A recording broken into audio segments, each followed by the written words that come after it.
stimulus lead to inflation? So we have a debate today. It's a new format. We're very excited about that.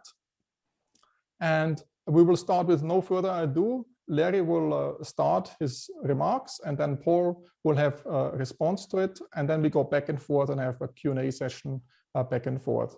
So Larry, of course, everybody knows Larry, former Treasury Secretary and also Chief Economist of the World Bank and head of the NEC at the White House. So he had many, many important policy roles and knows both the economics and the policy side. And we're very glad to have Larry and Paul with us, the two giants in our field. Thanks again for both of you. And Larry, the floor is yours. Markus, thank you. And thank you for the terrific public good you have provided through the Markus Academy. I'm glad to be here for this discussion. Let me be clear at the outset what I think we're discussing.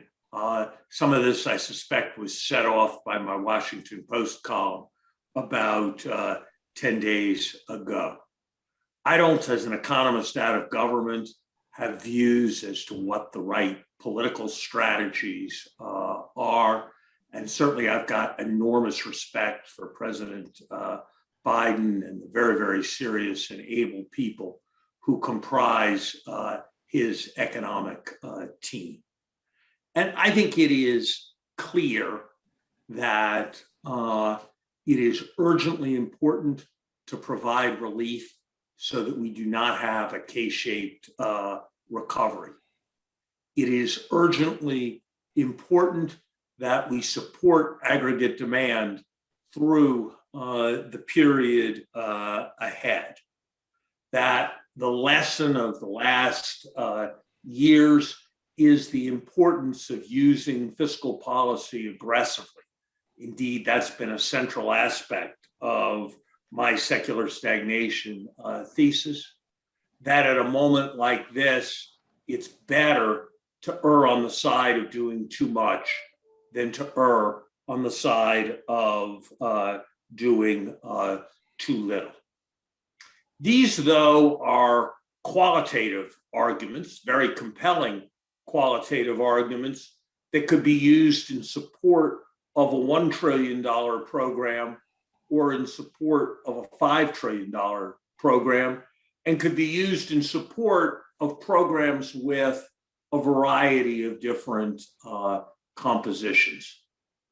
I find myself rather surprisingly at this moment a bit like a long-term advocate of the minimum wage and increases in the minimum wage, who discovers that the federal government is now proposing to raise the minimum wage to $23 for a year or two.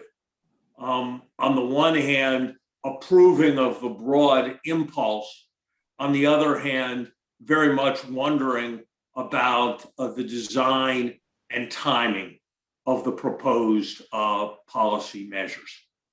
Let me make 4 points that encapsulate my concerns. First, what is contemplated is extremely large. I don't think there's any question that in retrospect, it would have been better if fiscal stimulus had been larger in 2009. The Obama administration basically had that view and wasn't able, and asked questions about the tactics, to legislate that through the Congress as it stood at that time. But I think what's important to recognize is that, as the first slide illustrates, the proposed stimulus here is far larger relative to the previous one, Markus,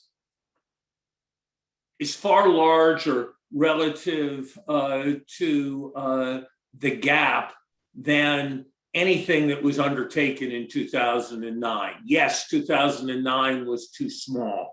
Was it too small by a factor of 5? That's not an argument I've heard previously. Similarly, the proposed stimulus is much larger than the stimulus or support program that was contemplated in 2020.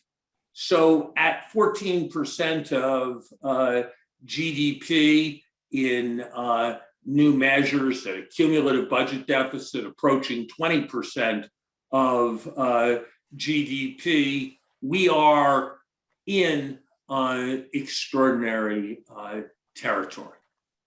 Second observation, this goes way beyond what is necessary to meet the absolute imperative of relief.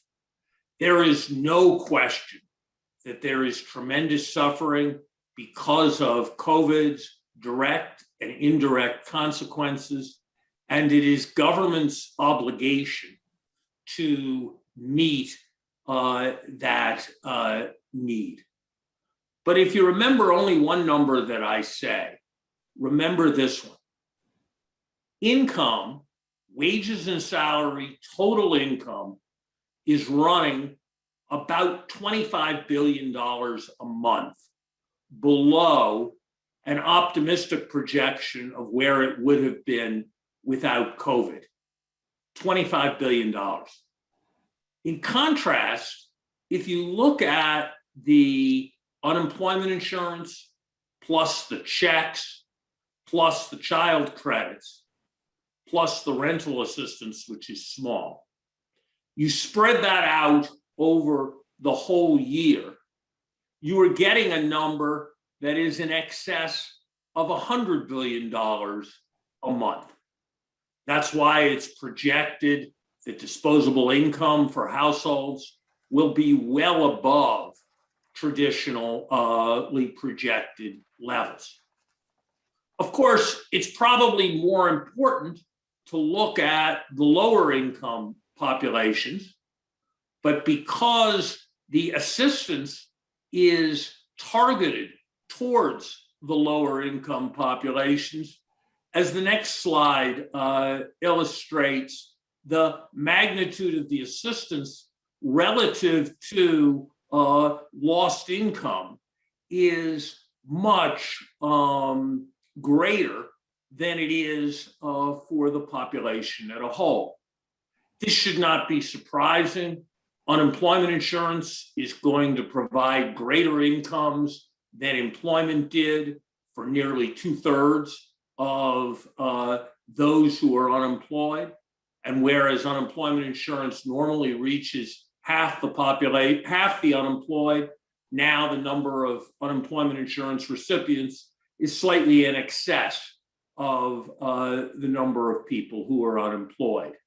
Similarly, Jason Furman and others have calculated that if you look at state revenue shortfalls, they are dwarfed by the combination of the assistance in December and the assistance proposed now. And so we are doing far more than is necessary to meet our obligation of addressing the victims of COVID. Is this wise?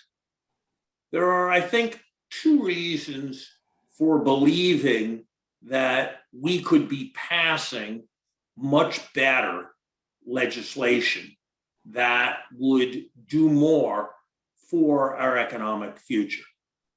The third point I would make is the point that Olivier Blanchard has made and that has been implicit in questions that have been raised about the Fed's current approach. We risk an inflationary collision of some kind. Paul very perceptively, writing in November, predicted a Biden boom reminiscent of Morning in America at a time when it was in doubt whether there'd be a lame duck stimulus. And before the Georgia outcome, it was inconceivable that anything like the front-loaded $1.9 trillion program would be put forward. He was right, given the expansionary financial conditions, given the likelihood that we will, by the midsummer, put COVID in the rear mirror, given a very competitive dollar. To take a potentially booming economy and to put on top of it $1.9 trillion of stimulus is to take real chances of a kind that I don't believe we need to take. The historically remembered LBJ guns and butter collision involved excesses on the order of 1 to 2% of GDP. We don't know enough about the Phillips curve. We don't have enough experience to make confident forecasts.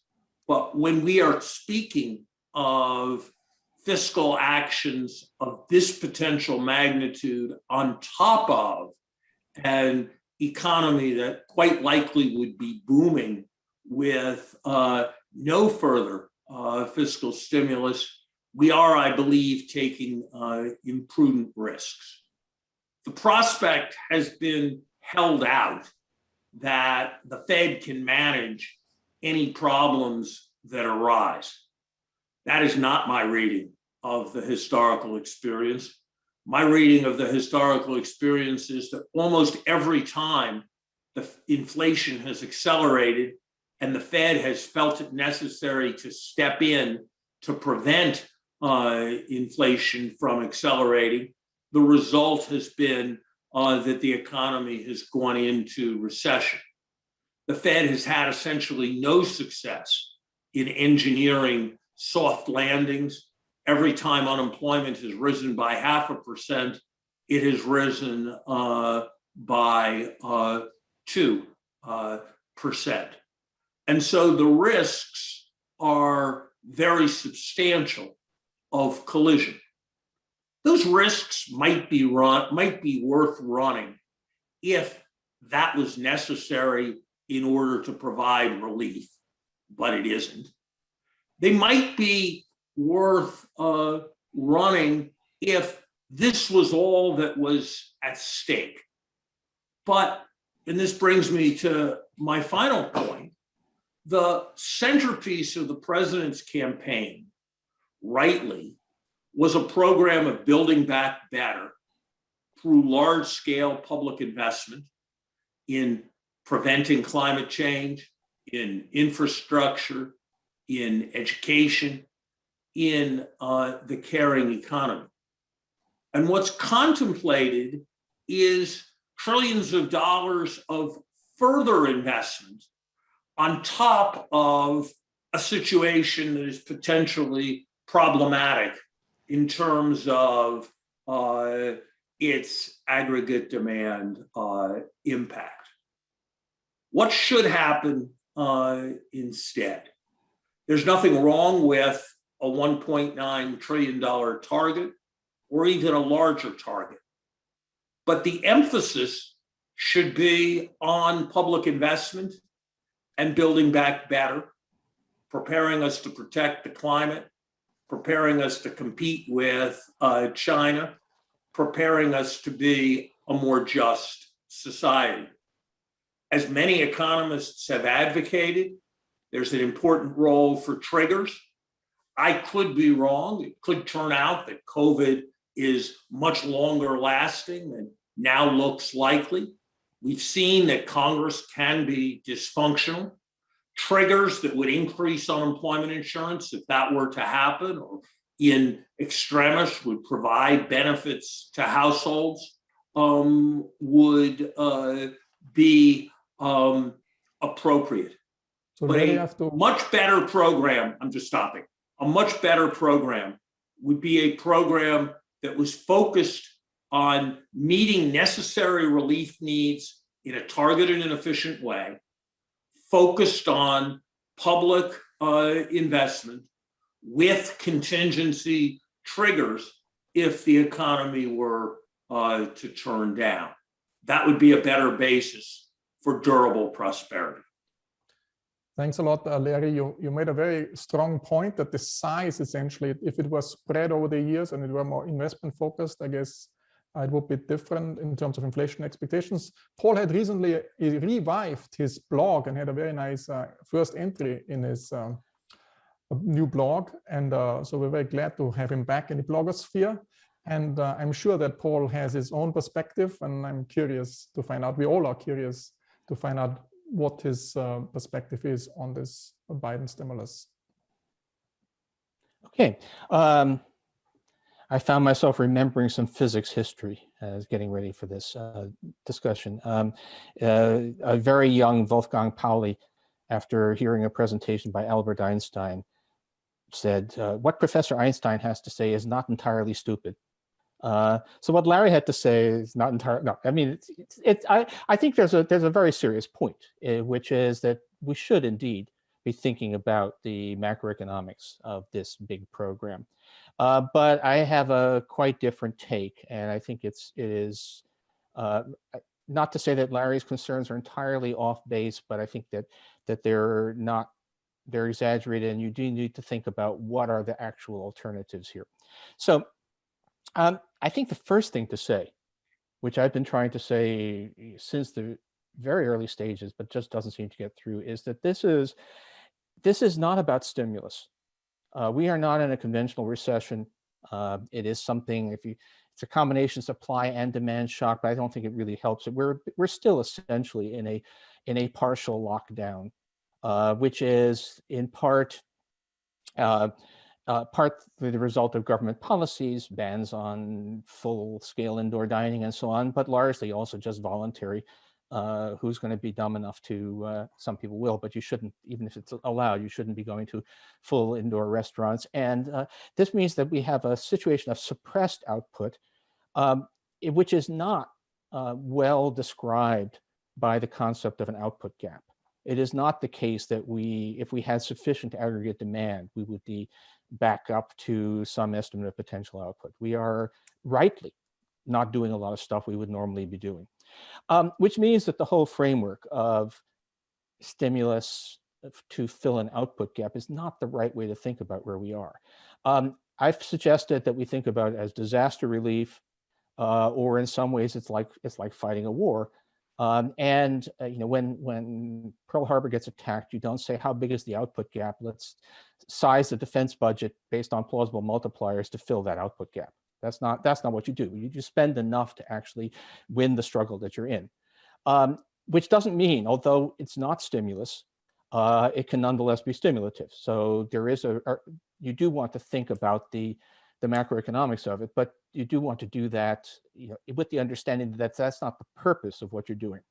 And for what it's worth, if you think of this as being a temporary emergency that requires a bunch of spending, which I think we all do, question, how should that spending be paid for? Well, this is pure standard public finance theory, which says that if you have a temporary need for a bunch of spending, you don't want to raise taxes to fully pay for it. You want to spread it out over time. So a largely deficit financed response is appropriate. Before I get into the size issue, I think it's helpful to think about, you know, where does this come from? How does the spending get to be so big relative to the output shortfall? And we can, I don't think output gap is an appropriate framework in any case. And the size of the output shortfall relative to what you might have expected is very contingent upon what you, where you thought we were in 2019. And I'm not of the view that we were actually above potential output then. So there are some issues there, but it's clearly, by any reasonable calculation, we're talking about a spending package that is at least twice and probably more than that, the size of the shortfall in nominal GDP that relative to what we should have expected. So what's in there? Three components. I'd say conceptually, you want to think about three components. First, there's public goods spending related to the pandemic.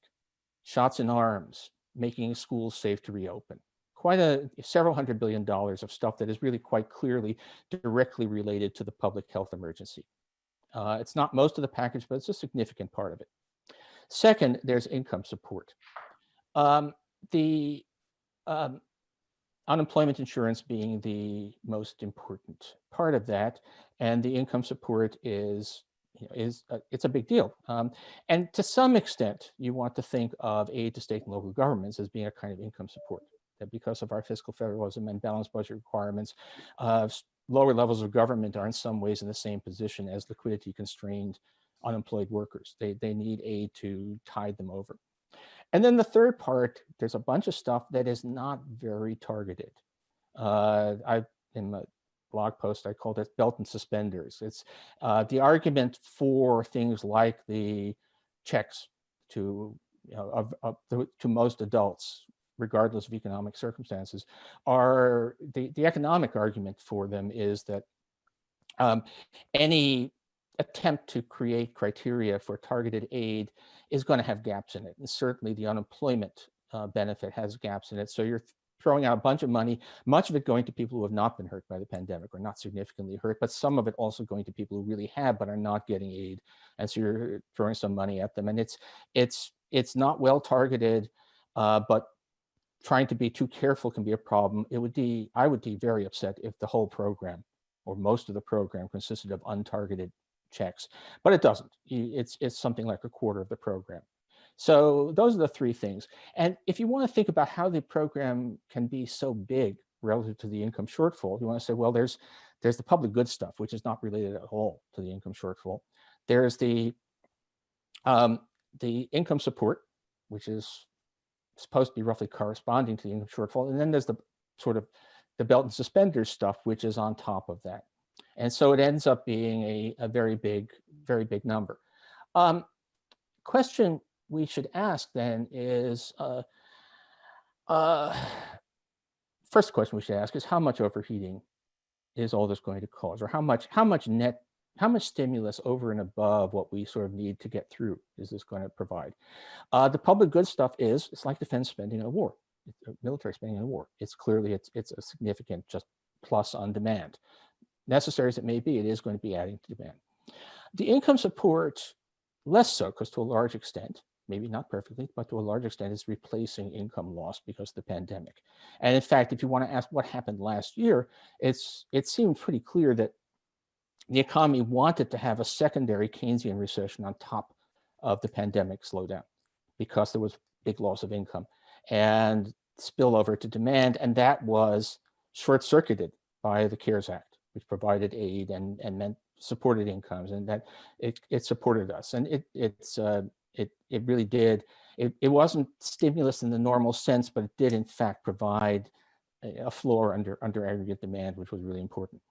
But again, I don't think I'm sorry, not again. The public goods spending definitely is expansionary.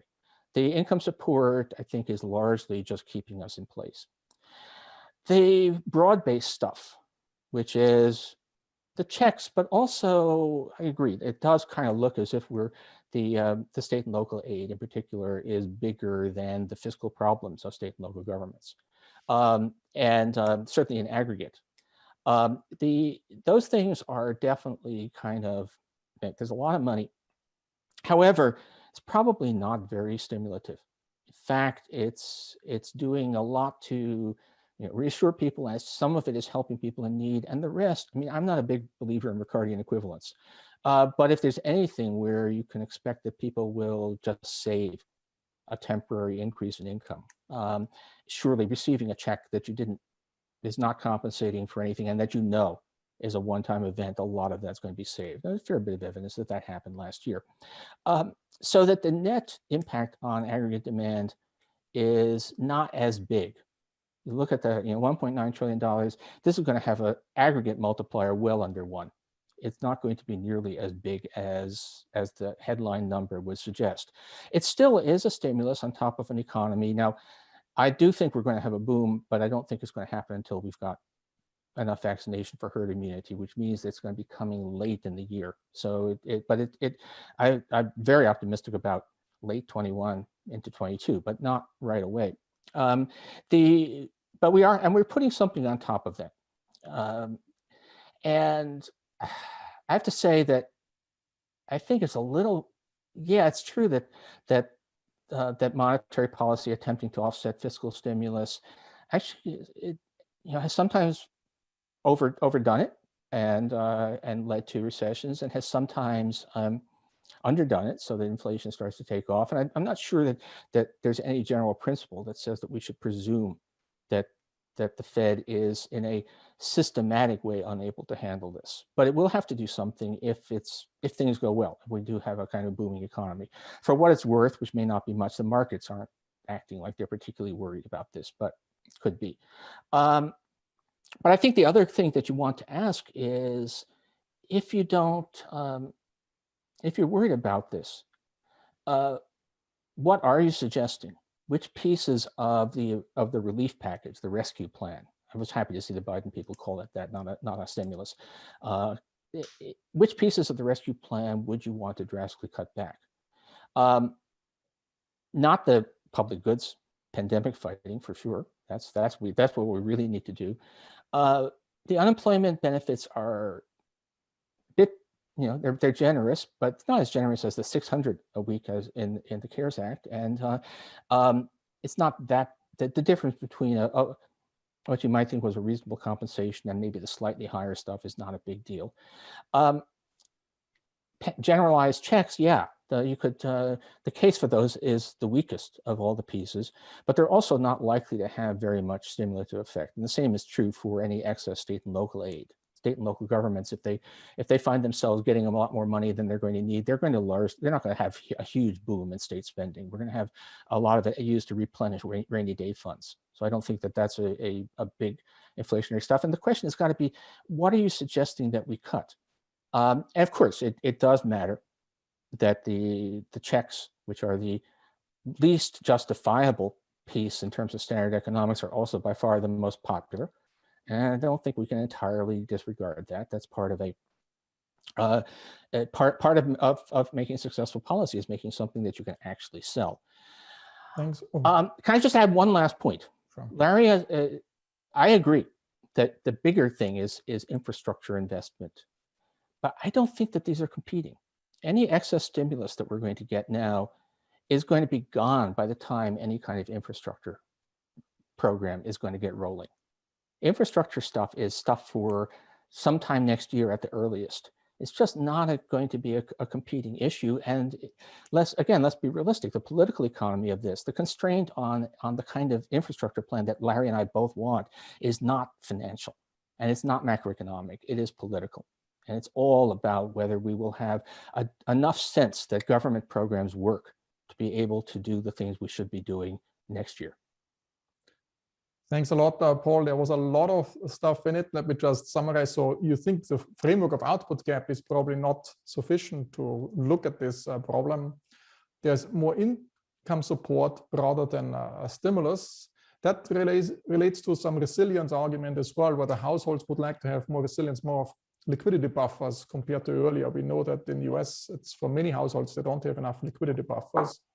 And perhaps they won't spend it and don't push up the inflation and hold higher liquidity buffers. We don't know. I was intrigued by your war analogy. The timing is a little bit different now, because during the war, you spend during the war when others can't spend so much in private consumption. And when the war is over, I think you have to change.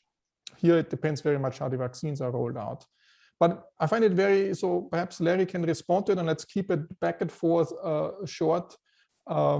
To the questions, explicit questions you ask, which parts of the stimulus package or the income support package to cut back on, and how do you see the resilience aspects, and how would you redesign the whole thing? And perhaps if I throw something on top of it, you were arguing for secular stagnation, which was an infrastructure, the interest rate staying low. Perhaps you can combine it with your earlier hypothesis of secular stagnation, where you always argued for more government investments in particular, and how does this fit, being now more conservative? How does it fit with the earlier hypothesis of having expansion because of secular stagnation?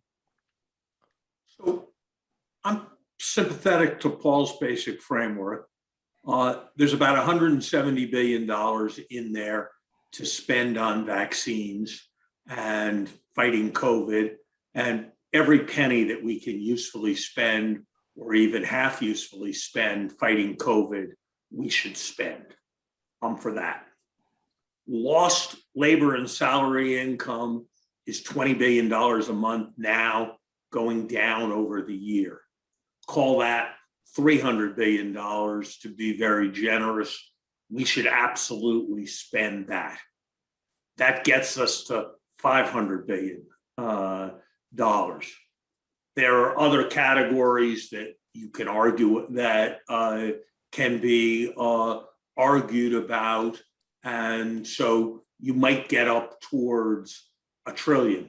I think you have a difficult time getting to $1.9 trillion or close to $1.9 trillion on Paul's criteria. When he defends the proposition, which he does in a persuasive way, that this may not lead to overheating, the main argument Paul makes is that the spending won't take place this year, but will take place in subsequent years. And so the demand will take place in subsequent years. I think we all mostly expect that we will put COVID in the rearview mirror by the end of 2021, and that we will have a really quite strong economy at the end of 2021. And therefore, if there's more spending on one thing, there'll be less spending on another. And I would rather we run an economy targeted towards public investment in 2021 and 2022 and the subsequent years, rather than that we run an economy towards further spend out from people who got money, that people in state and local governments who got money that they didn't really need during 2021, but spent it out during 2022 and 2023. I'm focused on keeping room for the public investments that Paul and I agree are essential. I don't think it's a very strong argument to say sometimes the Fed was behind the curve and we got inflation, and sometimes the Fed overdid it and we got recession. Therefore, we should assume that the Fed will, on average, get it right and be able to keep things under control. I think the way to read that experience is that if we produce a very substantial overheat, the likelihood and the situation around the dollar and the fact that part of the story around GameStop is so-called stimmies from stimulus checks reinforces these concerns. I think the likelihood is that something adverse will happen, and therefore it's better not to do that experiment.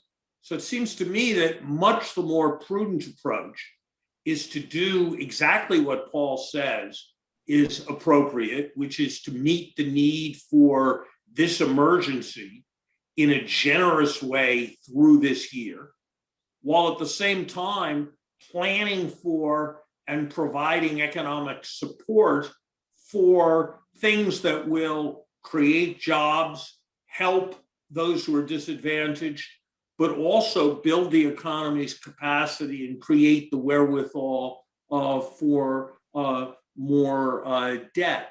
So I'd like to see $1 trillion of public investment built into a $2 trillion program or a $2.5 trillion program to be legislated right now, rather than having by far the largest program in American history, whose advocates like Paul recognize that a very substantial part of it is in that third category, that is neither necessary to meet the emergency nor to provide relief for the suffering. Thanks, Larry. So let me come back to Paul, and I would like to throw some additional element in it, which is politics, and Paul alluded to this already beforehand. How important do you think, Paul, is it that, you know, the Obama administration, when it came in, we had a huge financial crisis, and the stimulus was too small at that time. And then when the elections came 2 years later, the Democrats were essentially voted out. And, you know, and then there was still enough money left for a Trump tax cut, which was very generous. And then we realized in Nairo, the inflation was not popping up. So this experience from the last crisis, to what extent is this shaping now the political debate in Congress among the parties? What's your take on this? And is this trumping the economic reasoning? Is this the political things saying, okay, in 2 years' time, we would like to keep the majority the Democrats would like to keep the majority in the Senate and the House?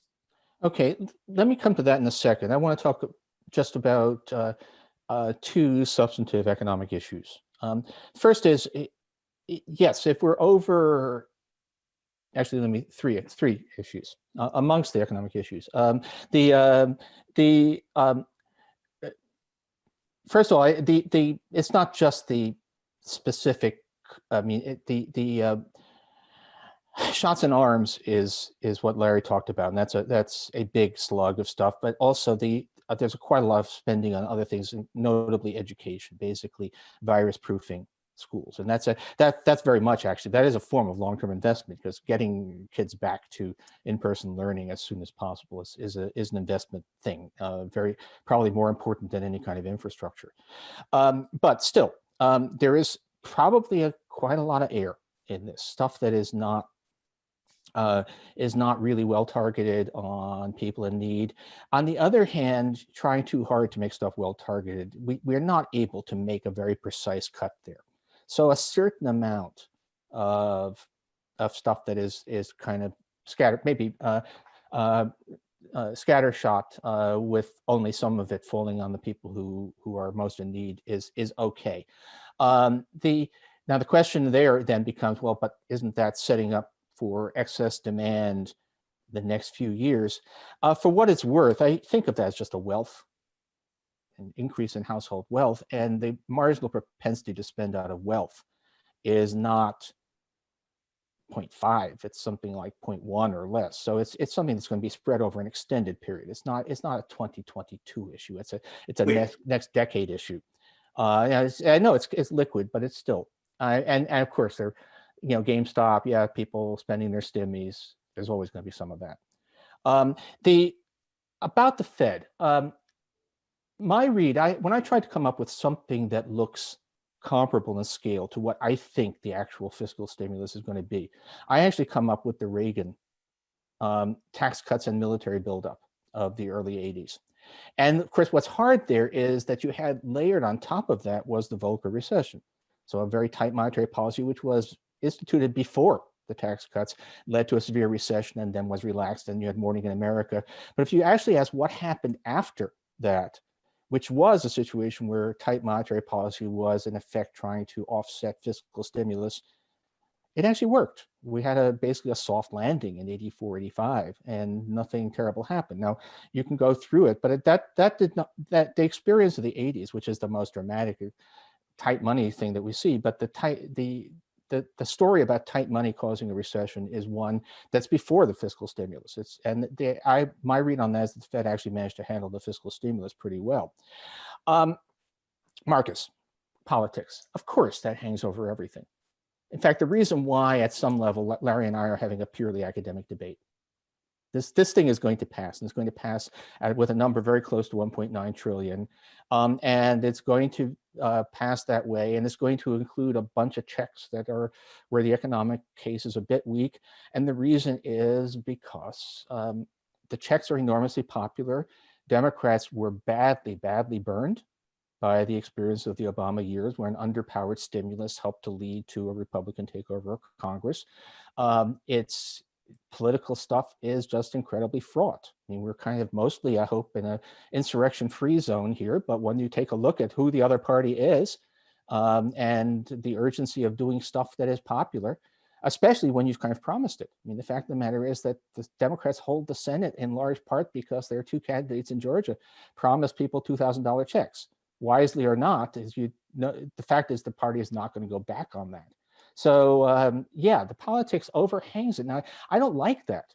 I want to be a technocrat and not be thinking about what's going to move. But you know, this is you know, if I feel like a classic villain here, you know, this is real life. You know, you can't handle the truth. The fact of the matter is, the economic policy has to be contingent on the fraught political situation.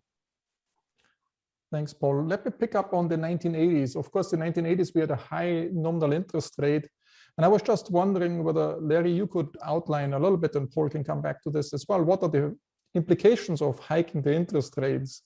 Will there be a soft landing, as Paul said? But I'm worried in the sense that, you know, if you look at the 30-year mortgage rate, it's roughly 2.7%, inflation 2%. So it's really, you know, half a percentage point of a real interest rate on mortgages for 30 years. And there would be, you know, if the rate were to go up, the real rate goes up, what happens then to all the asset prices? There will be a huge reallocation on the financial markets. And what happens to the emerging market economies? Now, what happens if the US were forced to raise interest rates to some extent? What are the repercussions for the rest of the world? Perhaps if you can elaborate on that, on the implications of the exchange rate and the emerging economies in particular. Let me just say that I think Paul makes a case that there can be some air. I think it's hard to get the conclusion that you're not talking about $1 trillion of air, and that $1 trillion that Paul recognizes as kind of air is the largest fiscal stimulus we've ever had in the United States. And so expressing concern about its possible consequences seems to me to be the right thing to do. I was careful in writing my piece to say that it was hugely important that we have a major fiscal stimulus program right now, that the egalitarian character of the Biden program was very positive, but that it came with risks that had to be managed. I think the risks associated with, and I can't say for sure that it may be that everything will materialize smoothly. But if you ask me about the risk that the economy will start to inflate, that it will be explained in terms of specific factors, that bubbles will emerge greater in financial markets, and that a Fed behind the curve will then lurch in a way that causes a recession and that has substantial adverse global consequences.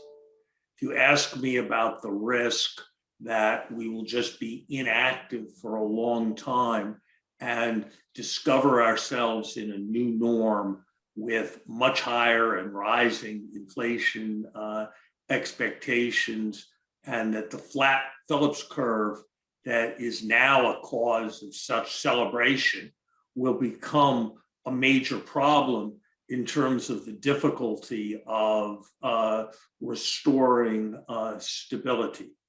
If you ask about the risk that a growing expectation that real interest rates are going to be low or negative forever drives extreme risk-taking that creates bubbles that then generate momentum that lead to substantial downturns and a structural break.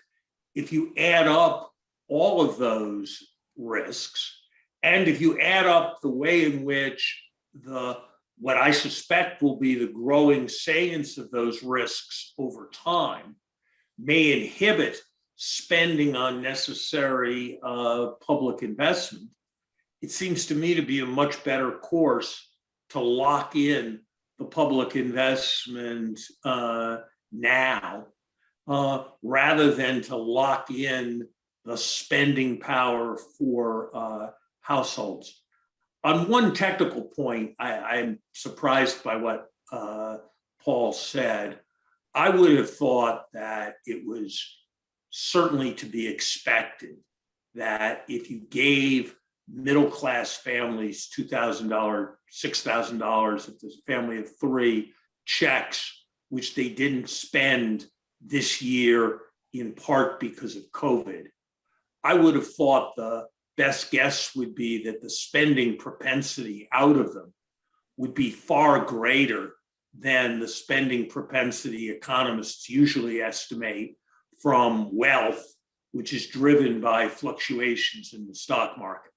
So I think the excessive, to the extent there are buildups of assets because of saving this year, the right assumption about the rate at which they'll be spent in 2023, 2022, 2023, 2024 is much greater than would come from normal estimates of the propensity to consume out of wealth. So I'd rather be locking in the public investment and the climate change than locking in the rest. And I don't think it's that hard, actually, to target pretty totally those only $20 billion lost wage and salary income.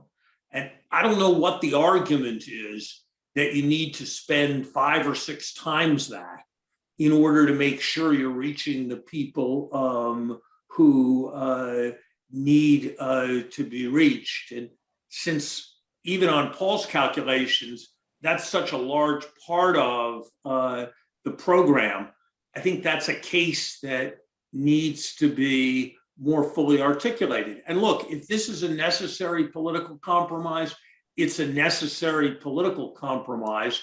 But I think it's our job as economists to say that there isn't really a compelling economic case for it, that it carries with it risks that need to be managed. And then we're a democracy. And if our political leaders think it's necessary to reach a political compromise, that's a decision we should respect, having warned about the risks. But I don't think it's right for us to tilt our economic analyses in favor of what is a politically expedient conclusion. Thanks, Larry. So let me among these risks, of course, I'm very interested in bubbles all the time. So I would like to know from Paul, do you think if bubbles emerge and there's a huge wealth generation from bubbles, people don't spend on it, but what happens if bubbles burst? What happens then? What will be the outfall from then? And then I would like to go a little bit to the role of expectations and the inflation anchor. So do you see any threat of the inflation anchor breaking at some point, or do you think that we're far away from this because it's now so ingrained in people's beliefs that the inflations will stay around 2%? So let's, first of all, on bubbles. Bubbles happen. Trying to use macroeconomic policy, trying to condition your macroeconomic policy on fear of bubbles is very, very problematic. You have to be much more confident that you have a bubble than we usually are. There are occasions when a bubble seems to be as clear as anything. Housing bubble in 2005-06. But that was more the exception than the rule. And I will just say on the whole interest rates, which Markus seems to be concerning you. I don't think that's, I'm hearing this from Larry, but the concern that low interest rates are basically a bond bubble, and that tight monetary policy to offset fiscal stimulus will burst it. It could be, but I would have said, I mean, there's this hypothesis called secular stagnation, which somebody or other has done a lot to popularize, which leads me to believe that there are actually pretty good structural reasons for interest rates to be low, and to believe that they will, even if there is an interest rate spike in the wake of the American Rescue Plan, that it will subside and it will be back in a low interest rate world. I think that we are, I'm still persuaded, not 100%, because 100% certainty just doesn't come with the territory, that we are still basically in a world of excess savings looking for some place to go, and that we're back there. It's funny, if in a way, the closest parallel to the financial risk that I think is what Larry is saying, and maybe what you're saying, Marcus, as well, is something like a 1994, when the Fed tightened and there was this bond rout and there was a spike in interest rates, and we're certainly at the Fed, they worry about, that precedent is very much on their minds. But funny thing is, it didn't actually lead to a recession. In fact, the U.S. economy was still busy adding 300,000 jobs a month right through all of that. And so I'm not convinced that that's a big concern. We're getting so many things here. I mean, I would agree with that. The marginal propensity to spend out of, I think we're stuck calling them stimulus checks, even though they're not stimulus and they're not checks. But the marginal propensity to spend out of stimulus checks is going to be higher than the marginal propensity to spend out of stock market fluctuations, no question. And may be higher than the marginal propensity to spend out of housing wealth, which is higher, but not. Maybe I'm wrong, but there's reasons to think it's not that large. And look, if I had thought, I have to admit, I'm allowing political, trying not to claim that things are good when I don't think they're good, but I am allowing political reality to constrain the things that I'm advocating. A big infrastructure, a Build Back Better slug in this first package was not going to happen. The only way it's going to happen is if there's a lot of credibility built around the first package. And now it's possible that people a year from now will be saying, "Oh God, look, they overheated the economy. It was too big, and no more money for Biden." But what I think is more likely is people say, "Hey, I got my check. The economy is booming. These people seem to know what they're doing." But in any case, the economic constraints, the debt is not a constraint.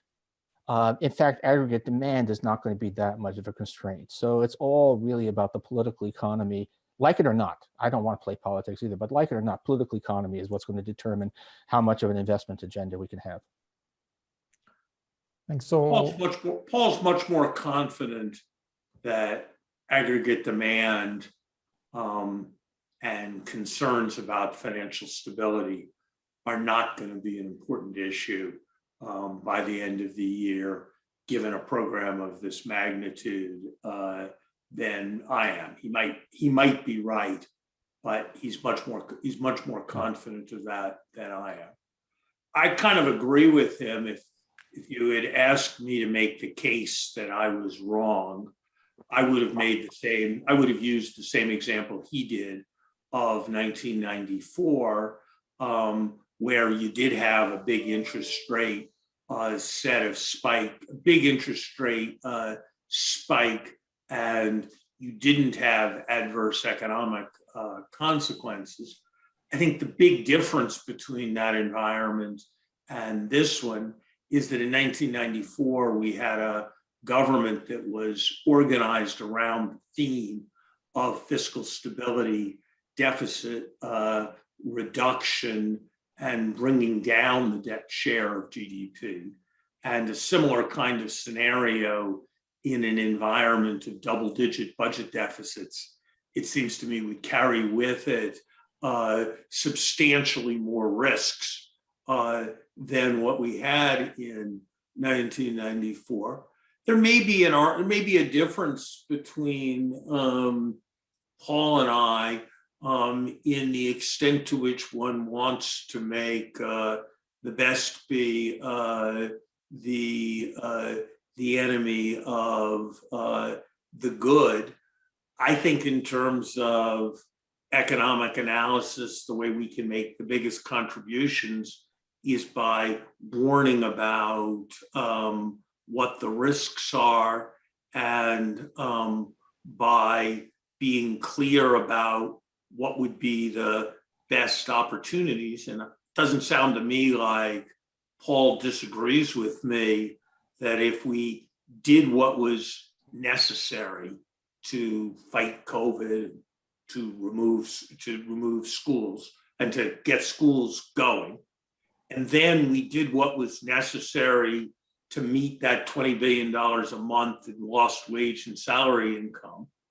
And beyond that, we focused heavily on public investment. That would be a better approach to meeting the needs of the moment. I think where we differ is that he's more optimistic than I am that on the path we're following, we'll get to more or less the same place with some non-optimal policy and some groundwork laid that will make the public investment more likely. He's more optimistic that this will prove to have been a very successful political route to getting to that than I am. But on the fundamental economic analysis, I think what I've found encouraging is that we have fairly similar views. Thanks. So let me just move a little bit also to monetary policy as well, and Paul perhaps can elaborate on that. So you both argued actually that the central bank independence is not so important anymore, but this was under a time where we had fiscal constraint, fiscal austerity in many, many countries in the world. Would you still saying to manage the risk which might come along with the stimulus, do you think now central bank independence is more important again? So that there's, because you have now, of course, I agree that you have a high debt burden, a debt level, but with a low interest rate, the debt burden is not so high. So how do you see this? On the one hand, the debt burden for the government is not so high because the interest rate is so low, and there might be also less room for the central bank to move, or more political pressure. How important is central bank independence these days? Did it become more important now with this debate, or do you think it's still not so important? Okay. Actually, I just want to make one more point, which I forgot to make earlier. I didn't, which is that in this program, there is a fairly large role, partially implicit, of automatic stabilizers. That if the economy does really well, first of all, the unemployment insurance outlays will come down. So that that component will be substantially smaller than is now being projected.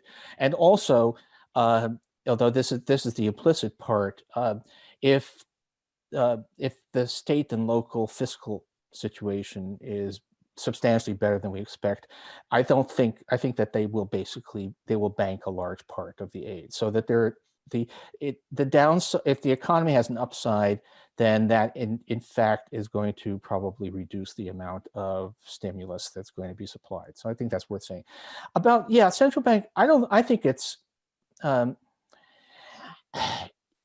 was a reason why central bank independence became a kind of a talisman, which was that we had a period of at least where it was perceived that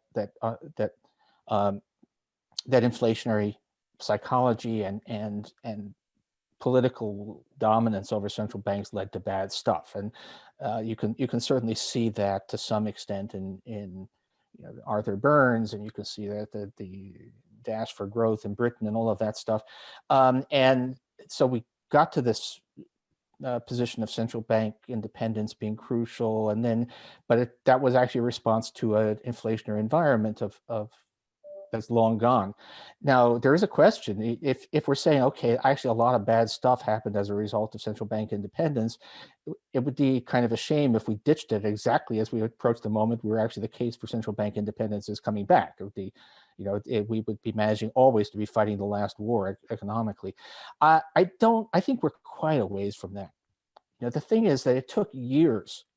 You don't unhinge expectations that quickly. It's not the case. It's simply, in fact, it's not the case that the moment that LBJ decided to have both guns and butter, that inflation expectations ran wild. It was years and years of bad policy judgment. And I don't really have any worry that the current US administration is going to try to bully the Federal Reserve into accommodating its fiscal policies. who knows, what may follow, but God knows if we have if we have another administration like the one that just left, I think central bank independence is going to be the least of our concerns, and it wouldn't persist anyway. So I just don't think that that's such a. I think that's an issue that we microeconomists tend to make a big deal, tend to regard, particularly because particularly macroeconomists of a certain age, where Larry and me we remember the 70s, but I don't think we should be all that obsessed about the question of central bank independence, not yet. Much more, if there are concerns, they are the ones Larry is raising, which is that this is a really big fiscal package, and not to worry that Jay Powell is going to try and make it disappear or inflate it away. Thanks. So let me throw this question also to Larry, but also combine it with an earlier theme Charles Goodhart put out in this webinar series, and he also wrote a book on. He argues that the low inflation, low real interest rate era is over, which is very contradictory to Larry's secular stagnation. But he argues one reason inflation was so low was essentially that there was a huge labor force in China and Eastern Europe joining the global workforce, and that brought inflation rates down. It really put pressure on the trade unions and others, so the wage bargaining changed. And he argues, at least Charles Goodhart argues, this pressure will go away, and hence the low inflation era will not persist. Do you share these concerns at all? I think that's probably a much more long-run perspective. Your worries right now are, I guess, much more short-run concerns. Look, I'm kind of under sort of the influence of a couple things. When I was in graduate school in my early years as a professor, the liquidity trap and zero interest rates was kind of an interesting historical thing that didn't seem terribly relevant to today's to the world of today. And then it became central. And I learned from that things have a way of coming back. And so I think there's a current generation of economists that finds, after 40 years of basically low inflation, where the inflation rate basically hasn't changed importantly in a generation and a half, it follows that any right-hand side variable is going to have a zero coefficient, predicting a dependent variable that doesn't move. And so inflation's kind of off the radar screen. And I think that's probably a mistake. And on top of that, you have a kind of psychological phenomenon. I kind of lived through the Japanese bubble of the late 80s. And there were a lot of people who were confident the Nikkei was overvalued at 25,000. There were even more people who were confident that it was overvalued at 30,000. And by the time it had gotten to 35,000, there were a lot of people with humility who weren't confident of anything. And so I think the fact that predictions of inflation have been wrong for a very long time, obviously, is a probative fact on the one hand, but it's a fact that can be too probative. So I think the concerns about inflation accelerating, the concerns about expectations, which we don't understand very well, becoming unanchored, the concerns about what could happen to the dollar, I think in environments which you don't understand very well, it's a good idea to take small, careful steps, unless there's a compelling reason to do something else. And so when I look at an 18% of GDP deficit in a year when unemployment is predicted to be kind of like it was in 2015, I kind of think I'd rather see the energy pushed forward over the longer term into things that I know will do good in terms of public investment. And that just seems to me like the better approach. I think Paul and I agree and probably disagree with Charles Goodhart in thinking that the right best guess, considering all the forces, is that the idea that savings absorption is our principal macro problem is likely to be right as a way of thinking about the next decade. And it's just a question of, if you have that, how much should you be putting into place a program for the next decade to address that? And how much should you be doing all of this right now? It's like the question I think I referred to earlier of, if you believe in an increase in the minimum wage, how should you feel if somebody wants to increase it to $22 for the next 2 years? You kind of like the idea that they're on your idea about increasing the minimum wage, but maybe this isn't the best way to do it. And that's where I come on the judgments now. Yeah, can I just say I mean, Larry and I are actually in many ways in similar wavelengths, and definitely just because something has been true for a long time doesn't mean it will always be true, and things do come around. And but it's also true that in some ways, if we're worried about an unhinging of expectations here, this is an extremely the sui generis nature of what's going on is some insulation against that. Seeing us run huge deficits in the face of an unprecedented pandemic is something that I do believe even that people, wage and price setters, financial markets, and so on, will largely treat as being a one-time event. I could be wrong about that, but I think the idea that it's going to suddenly be 1978 in people's minds again that's too far. If we continue to run, if we continue to do massive, diffusely targeted programs after the pandemic is over, well, then that would change. But I don't think that's going to happen. And just a word about the Goodhart point. I just worrying that this is stuff I'm actually supposed to know something about, and that sort of thing drives me a bit crazy. The fact of the matter is 70 to 75% of the workforce is in non-tradables. That the idea that wages are depressed, that we are unable to have labor organizing because of Chinese competition in our vast service sector really doesn't make sense. If you try to ask, why is it that why did Walmart not get unionized when it took over from General Motors as the biggest employer? That wasn't because of globalization. You can't drive to a Chinese big box store. It was because of essentially because of politics, because the giant service sector companies got giant largely during the Reagan years, and where both legal and illegal tactics to block union organizing were essentially given complete freedom of action. So no, I don't.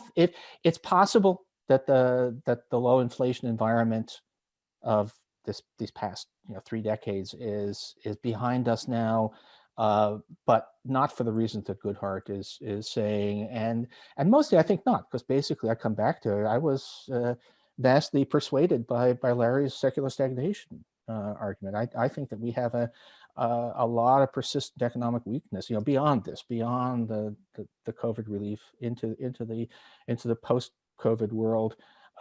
It's going to be we're going to be back in the world we were, which is when we're creating enough demand and avoiding slowflation is going to continue to be the big problem. Look, maybe a summary of some part of this, Markus, is I think in some ways, Paul and I are in very substantial agreement. I think Paul and I both believe in 2 propositions. One, we should have a effective response, maximally effective, to winning the war against COVID and protecting its victims, that it's likely that that will have been accomplished within a year, and that beyond that, we need a large-scale, effective program against secular stagnation. I think Paul is more confident than I am, though we're equally hopeful, that the current program will be the first step down that road and is the best way to move us down that road. And I am more concerned that the current program, because of its various overhangs, will become the defining program of this era and leave us less responsive to the overall secular stagnation challenge.